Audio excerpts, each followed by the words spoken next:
And for today's video is all about vices. How can I stop my vice? Let's go.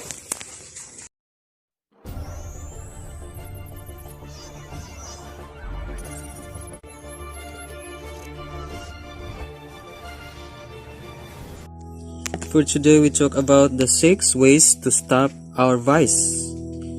Number 1. Pray and ask for forgiveness and decide to turn your back on these vices.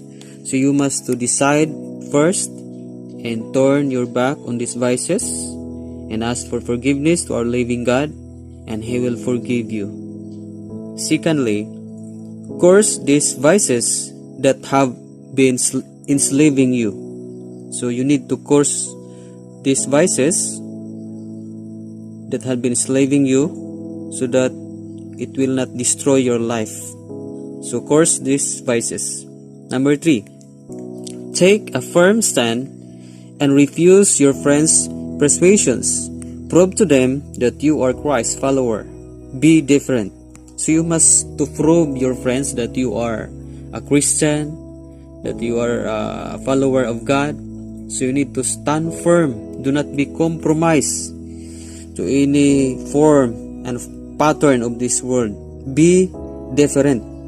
And number 4, acknowledge that the devil uses these vices and your friends' influence only to destroy you. Avoid these people. Do not let your friends ruin you with their sway. Be firm in your decision not to compromise with them. Change them before they change you. The best people you can make friends with are Christians who live wisely. So you must choose your friends wisely.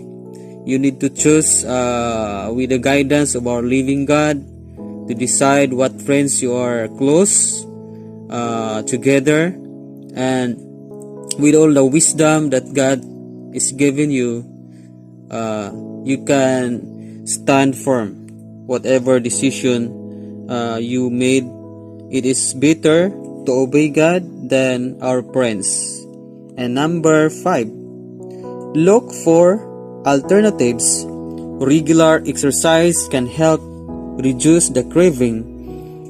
It activates a healthy appetite. Get busy with worthwhile activities like taking your children out or playing with them right in your own living room or yard or etc. So you must look for alternatives.